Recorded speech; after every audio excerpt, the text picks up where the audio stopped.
holy moly guacamole with extra cheese and pepperoni. You guys were obsessed with my Goosebumps video. You took that video and pow, straight to the moon. You took that video, put it in a jar, and did unspeakable things to it. What is wrong with you? Seriously guys, thank you so much for all the views and feedback. I'll have more to say at the end of the video. If you haven't watched my last video, it was about selling kids to grannies, but this time I'm selling out. Instead of finding the weirdest episode, we're going to be looking at Goosebumps' most popular villain, Chucky. Wait, no, that's not right.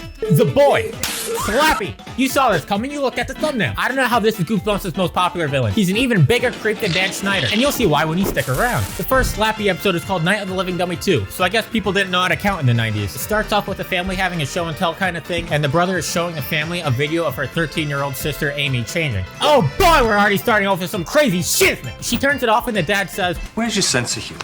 Boy, if you don't get your squiggly diggly head." Amy does her act and that dummy sees a fly on the wall. That dummy forgot everything.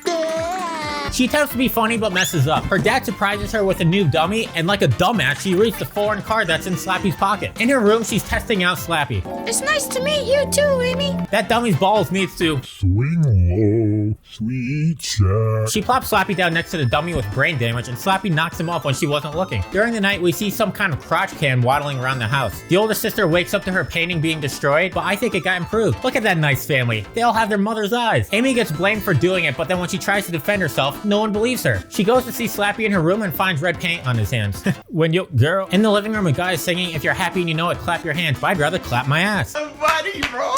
I don't know why this family is obsessed with talent shows or show and tell type shit, but Amy is up again to show off her dummy, and it turns into a roast session. The mother's got a flabby ass, the dad is balding, the brother is dumb, and the sister's a nerd. Her hand gets stuck up Slappy's ass, and I wish I had something stuck up my...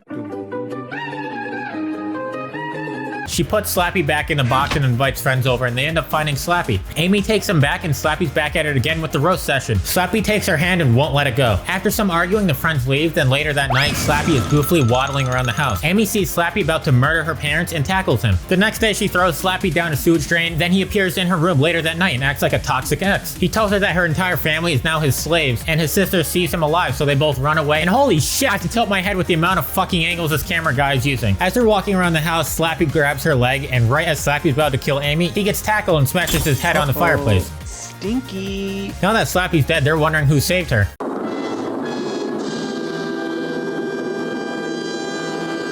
Mom, I threw up. Did you enjoy the first Slappy episode? I don't care, because here's the second episode whether you like it or not. Night of the Living Dummy 3. This episode starts with the dad showing the kids his new doll he got. Can you guess who it is? The dad shows off Slappy, then glues his face back on, and with the help of some Nickelodeon slime, it's able to look good as new. The next morning, Trina asks her brother to pass the cereal, but Slappy's there instead. Her dad just wanted her to have some company at the table. While the dad is cutting up some bread, he cuts his finger off. In the next scene, their cousin... No fucking way! It's fucking Anakin! I have the high ground! His real name is Zane, but Anakin is so much fucking cooler. He says hi to Danny and Trina, but why is he acting like that? He's being so awkward. This kid would definitely get bullied nowadays. Trina asks about the camera around his neck, and he says that he's a photographer. He uses the camera to see through the lies of the Jedi. They go inside, and Anakin starts taking pictures of the two together. He starts telling her to do multiple poses, and it's getting kind of weird. What's up with the incest in the Goosebumps series? R.L. Stein, you've got a lot of explaining to do. Anakin looks over to the side to look at Trina, and it turns out that he's terrified of dummies. Danny grabs a book that he dropped, and it's about conquering his fears. I'm about to guess as to what happens in this episode. He's going to conquer his fear because... I do not fear the dark side as you do. Later that night, Anakin wakes up to a dummy and freaks the hell out. He should have just...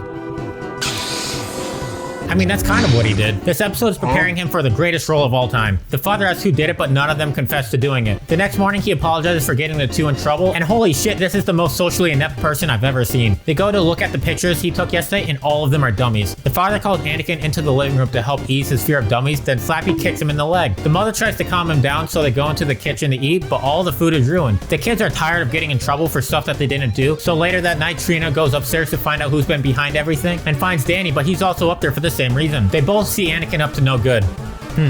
Seems familiar. They both confront him and go downstairs, and Slappy starts running towards them. That reminds me of the scene from The Exorcist 3 that made me shit myself. Slappy now wants to prank Anakin, so he wakes up another dummy using his morning breath. Even though Anakin got them grounded, they end up making up in the end, and the parents plan a night out so the dad can violently hug the mom. Later that night, they see dolls around the ceiling fan that none of them put there. Then Slappy appears out of thin air. Anakin tells them to cut it out, but they weren't behind any of these jokes. He tempts Slappy by showing off his ass, and Slappy goes for it. What a pervert. He chases them into the living room and gets severely outnumbered. They try to put him back in the box, and they throw him down a well, and that didn't stop him. He climbs through the vents to go to Anakin's room to breathe on him using his hot, wet mouth. I'm feeling romantical. The two break into his room, and it's filled with a bunch of dummies, including Anakin. They run away to grab Slappy's box to find the card, and to no one's surprise, there's nothing in it. They go into the attic, and he's just sitting there. Menacingly. Danny tries to grab the card, but Slappy stops him. Slappy breathes on Danny, but gets fucking bodied by Trina. She reads the card, and Slappy falls to the floor, but he was just faking it. I faked my death once. It was fun. Anyways, the mafia dummy was told to finish the job, but Trina convinces him that he is good and shouldn't listen to Slappy. He agrees and treats Slappy like Palpatine. And just like in Star Wars, they both blow up, but one is a lot more brutal than the other. Anakin is now back to normal, so he can now go on to do Star Wars movies, and that just about wraps up the second episode. The kids say bye to Anakin, and he says, I'll be seeing you real soon. ooh, 6 years is not that soon. If you made it this far, consider subscribing because we have more, and this one is probably the weirdest episode out of them all. We see an older guy going through some alleyway trash like one normally does, and he finds Slappy. Can you guess what he does next? He raids the fucking car, and Slappy appears behind him. Slappy makes him an offer he can't refuse. He offers him to turn into Jeff Dunham and go into show business. They perform ventriloquism at a school, and that guy is a terrible ventriloquist. His mouth is completely open during his entire set. Slappy gets lost in somebody's eyes and completely forgets his line. After the show, the little girl forgets her doll and says that if she lets anything bad happen to that doll, She'd do something bad to me. they look for the doll, and the older girl sees the guy Jimmy arguing with Slappy. He's tired of being owned by Slappy and wants to be free. Then the clumsy fuck falls into the door, and Jimmy says that he was trying out a new act to cover up that Slappy was moving. The little girl ends up finding the doll, and they go on with their day. At home, they receive a package that says to take care of Slappy. Why do they have so many birdhouses in her basement? Slappy bites the girl and commits fucking murder. God damn!